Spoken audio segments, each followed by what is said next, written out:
देखिए class inter वाले 11th वाले सब्जेक्ट बायोलॉजी चैप्टर आज आपका चालू होता है 10। ठीक है, चैप्टर का नाम है जीन अभिव्यक्ति एवं नियमन, मतलब जीन एक्सप्रेशन एंड रेगुलेशन। ठीक है, इसके बारे में आज जानेंगे। पार्ट का नाम है जीन। जीन है मतलब जीन के बारे में पूरी जानकारी बताई गई है। मैंने आपको पहले ही बता दिया, चाहे कोई सी भी हेडिंग आए, ठीक है, उसके बारे में पहले जानते हैं इसमें क्या होता है जीन। ठीक है, इसमें है जीन। जीन का मतलब क्या है और इसका प्रयोग सर्वप्रथम किसने किया था, कहां किया था, कैसे क्या होती है, इसके बारे में जानते हैं। ठीक है, चलो देखते हैं इस शब्द का। अब इस शब्द का मतलब क्या है, जीन का। ठीक है, जीन जो शब्द है ना, उसका जीन शब्द का सर्वप्रथम प्रयोग, सबसे पहले उपयोग किसने किया था, सन 1909 ईस्वी में। ठीक है, सन 1909 ईस्वी में जॉनसन, किसके द्वारा, जॉनसन द्वारा किया गया। एक नंबर का क्वेश्चन आपका ये तैयार हो गया। बोर्ड पेपर में आता है जीन शब्द का सर्वप्रथम प्रयोग किसने और कब किया था। एक नंबर का क्वेश्चन ये होगा आपका। ठीक है, किसने किया था, सन 1909 में जॉनसन ने किया था। ठीक है, एक नंबर का क्वेश्चन यहां कंप्लीट होता है। अब आगे चलते हैं। ये डीएनए खंडों के बने होते हैं। ये किसके खंडों के बने होते हैं, डीएनए के खंडों के बने होते हैं। अतः जीन आनुवंशिक पदार्थ की क्रियात्मक इकाई है। Very very most. ठीक है, क्वेश्चन ऐसे भी आता है कि जीन क्या है, जीन आनुवंशिक पदार्थ की कैसी इकाई है, जीन क्या है। तो जीन क्या है, जीन एक आनुवंशिक पदार्थ की क्रियात्मक इकाई है, एक यूनिट है। ये किस पर होते हैं, ये डीएनए के खंडों पर बने हुए होते हैं। ये डीएनए खंडों पर होते हैं, जो गुणसूत्र होते हैं क्रोमोसोम उस पर। ठीक है, तथा आगे जो किसी विशिष्ट प्रकार के प्रोटीन निर्माण के लिए उत्तरदायी है। इसका काम क्या होता है, इसका काम ये होता है कि ये विभिन्न विशिष्ट प्रकार के स्पेशल प्रकार के प्रोटीन निर्माण के लिए उत्तरदायी है, मतलब स्पेशल प्रकार की प्रोटीन बनाते हैं, सिस्टम वगैरह होती हैं। ठीक है, ये क्या होती है, विशिष्ट प्रकार की प्रोटीन बनाते हैं तथा यह किसी विशिष्ट लक्षण प्रारूप का निर्धारण करती है। मतलब कहने का ये है, इसके द्वारा क्या होते हैं, विभिन्न प्रकार के लक्षण दिखते हैं। जैसे कहते हैं ना, ये लड़का वैसा है, ये लड़की ऐसी है, और ये मतलब इसके पूर्वज ऐसे थे, तो इनकी क्या होते हैं, कहते हैं ना, इस भैया उनके जीन्स पीढ़ी दर पीढ़ी चल रहे हैं। तो वही वाली बात है, इसकी क्या है, विशिष्ट लक्षण प्रारूप का निर्धारण करते हैं, उसके लक्षण दिखते हैं स्पेशल अलग से। ठीक है, आप देखते हैं जीन्स के कार्य। अब जीन्स के कार्य क्या है, मतलब ये इसका काम क्या है, ये भी मोस्ट क्वेश्चन है। कभी कभी बोर्ड पेपर में ऐसे ही पूछ लेता है, जीन्स तो पूछता ही है, लेकिन जीन्स के अलावा ये भी पूछता है, ठीक है, कि जीन्स से आप क्या समझते हैं, तब जीन्स के कार्यों को भी समझाइए।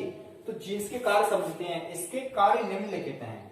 ठीक है, नंबर 1, जन्मिक पदार्थ के होने के कारण जीन आनुवंशिक की इकाई है।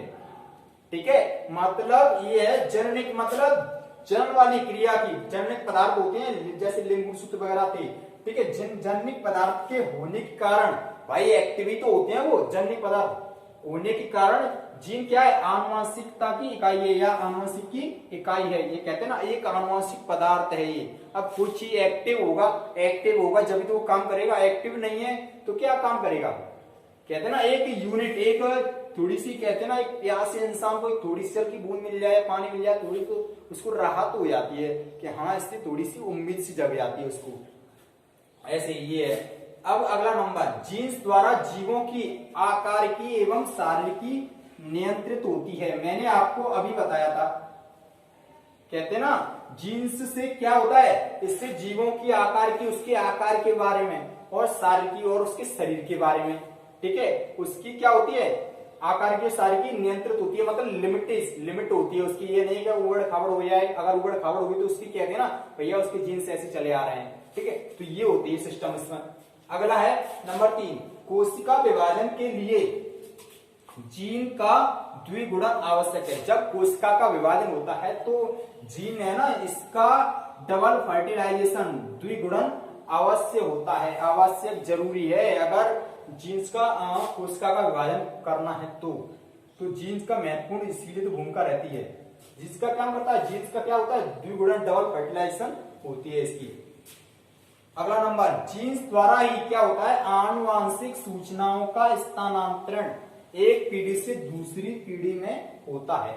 अब देखिए यहाँ पे ये टॉपिक आया है, जीन्स द्वारा ही आनुवांशिक सूचनाओं का स्थानांतरण एक पीढ़ी से दूसरी पीढ़ी में होता है।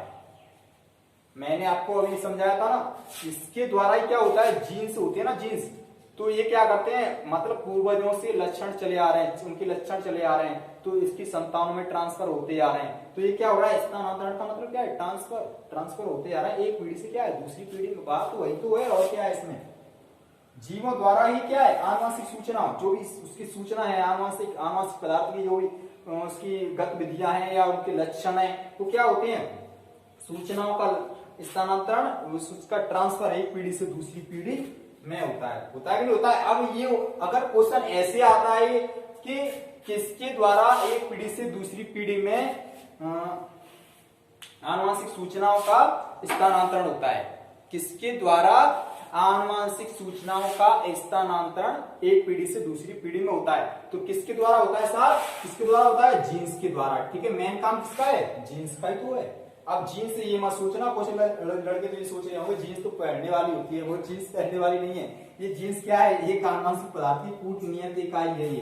ठीक है, मैंने आपको पहले भी समझा दिया है, जीन्स क्या है, जीन आनुवांशिक पदार्थ की क्रियात्मक इकाई है, कूट नियत इकाई बोलते हैं इसको। ठीक है, इसका काम क्या है, इसका क्या ये है, विशेष प्रकार की क्या बनती है, प्रोटीन का निर्माण करती है। ठीक है, वो वाली जीन्स मत समझना इसको, जीन्स पहनने वाली। हाँ, जीन्स द्वारा ही क्या होता है, आनुवांशिक सूचनाओं का स्थानांतरण एक पीढ़ी से दूसरी पीढ़ी में होता है। ये हुआ कंप्लीट। ठीक है, आगे नंबर अगला है 5वां, जीन्स द्वारा ही कोशिकाओं में उपापचयी क्रियाओं का नियंत्रण होता है। मतलब कहने का यही है, क्या है कि जीन्स होते हैं ना, उनके द्वारा जो कोशिका में उपापचयी क्रिया होती है, डेवलपमेंट होती है, उनके द्वारा क्या होता है, उनकी जो क्रिया होती है, उपापचयी क्रिया होती है, उनका कंट्रोल भी किसके द्वारा होता है, किसके द्वारा होता है भाई, जीन्स के द्वारा होता है।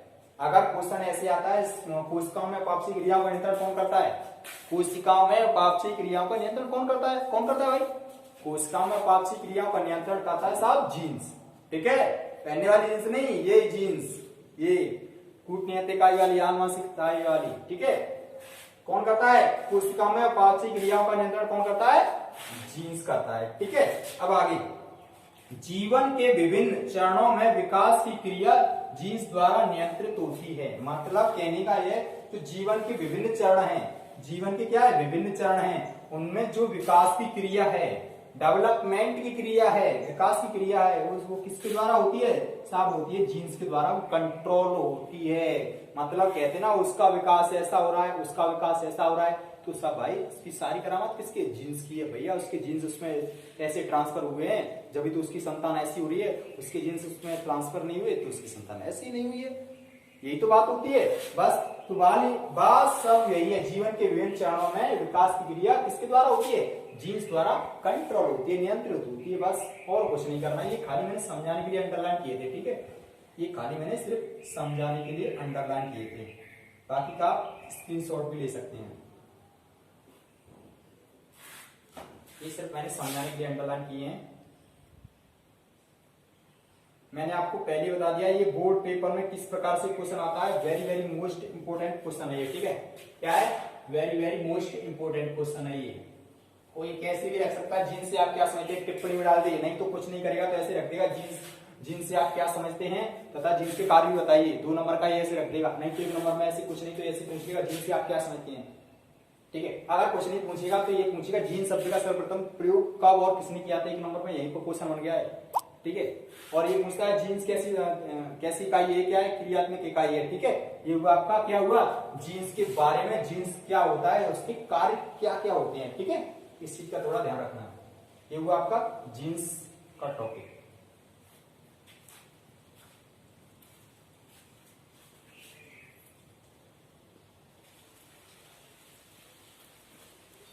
देखिए बच्चों, अगला टॉपिक है हमारा ओपेरॉन की परिकल्पना। ओपेरॉन की परिकल्पना, ओपेरॉन ने जीन के बारे में एक अपनी परिकल्पना भी दी थी, उसके बारे में देखते हैं क्या दी थी। जब पास पास स्थित संरचनात्मक जीन, जब पास पास जीन कैसे होते हैं, पास पास ही होते हैं, और कैसे होते हैं, स्ट्रक्चर टाइप में, संरचना टाइप में जीन एवं उनसे संबंधित एवं उनसे संबंधित नियंत्रण जीन मतलब कंट्रोल वाले जीन एक समूह में उपस्थित होकर कोशिका में, एक समूह मतलब एक तो संरचना वाले, ठीक है, कैसे संरचनात्मक जीन, ठीक है, और कैसे नियंत्रण जीन, ये दोनों, ठीक है, एक समूह में उपस्थित होकर कोशिका में उपापचयी क्रिया का, कोशिका में किसका, उपापचयी क्रिया का आनुवांशिक रूप से नियमन करते हैं। क्या करते हैं? नियमन, स्टडिंग करते हैं, नियमन करते हैं, क्या करते हैं? नियमन करते हैं। तो इसे क्या कहते हैं? ओपेरॉन कहते हैं। बस कुछ नहीं किया साहब, उसने क्या किया है, जो उसने ये बताया था कि जीन होती है ना, वो क्या करते हैं, तो संरचना पास पास स्थित होकर के संरचनात्मक जीन और कैसे जीन, नियंत्रण जीन, कंट्रोल वाले जीन, ठीक है, वो पास पास उपस्थित होकर के क्या करते हैं, कोशिका में उपापचयी क्रिया का नियंत्रण करते हैं। मतलब जैसे एक तो हो गई संरचनात्मक, ठीक है, संरचनात्मक जीन, और कैसे है, दूसरा है नियंत्रण जीन,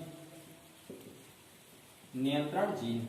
ये दोनों क्या होते हैं, पास पास होकर हैं, ठीक है, कैसे होते हैं, पास पास, जैसे ये हो गया और ये दूसरा ये है, जैसे ये पास पास हो गए, ठीक है, ये पास पास स्थित होकर के, ठीक है, ये क्या करते हैं, एक समूह में उपस्थित होकर कोशिका में, एक समूह में, तो एक बिल्कुल एक समूह में, अब ये अलग अलग है, अब एक समूह में रख दो, एक ही समूह में, एक पास पास है लेकिन एक ही समूह में हमने क्या कर दिया, इसको रख दिया है, एक समूह में उपस्थित होकर कोशिका में उपापचयी क्रिया का आनुवांशिक रूप से नियमन करते हैं। अब पास पास स्थित होकर के क्या करते हैं, ये एक उपापचयी क्रिया का नियमन, स्टार्टिंग करते हैं। अब जैसे अब एक चीज नॉर्मल से रखो, जैसे दो टाइप के आदमी, दो भाई हैं, अब एक भाई तो क्या है, लोड, एक भाई पे लोड ज्यादा पड़ेगा, ठीक है, तो ऐसे ये जीन एक पे ज्यादा लोड पड़ेगा, ये दूसरे पे लोड, दूसरे अलग करेगा तो उस पर भी लोड पड़ेगा। लेकिन ये दोनों है ना, दोनों कंबाइंड होकर के मिलकर के कोई भी काम करेंगे तो सुचारू रूप से ढंग से भी काम होगा।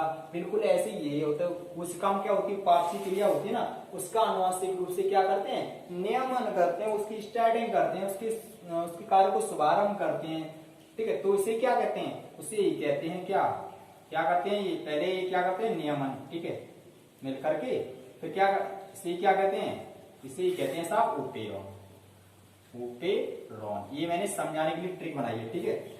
अब देखते हैं आगे, यदि जीवाणु में कोई पदार्थ, यदि जीवाणु मतलब बैक्टीरिया में कोई पदार्थ आवश्यकता से अधिक मतलब जितनी जरूरत पड़ रही है उससे भी अधिक, ठीक है, अधिक निर्मित हो रहा है, मतलब जितनी जरूरत पड़ रही है उससे अधिक भी क्या हो रहा है, निर्मित का मतलब होता है बन रहा है, क्या हो रहा है, बन रहा है, हो रहा है, तो वे इसे क्या करते हैं, तो वे इसे जीनों की निष्क्रियण द्वारा मतलब बिना एक्टिविटी द्वारा, सीधी सी बात है, निष्क्रिय, बिना कहते हैं बिना क्रिया के, निष्क्रिय, एक सक्रिय होता है, एक निष्क्रिय होता है, ठीक है, तो ये क्या है, निष्क्रिय की क्रिया द्वारा क्या करते हैं, बनाना बंद कर देते हैं। भाई एक चीज है, अब एक कोई सक्रिय आदमी, कोई एक्टिव आदमी है, तो एक्टिव आदमी क्या करेगा, काम ढंग से करेगा, और निष्क्रिय वाला क्या है भाई, वो तो बंद हो गया ना, तो ये क्या निष्क्रिय द्वारा क्या करते हैं, बनाना बंद कर देते हैं,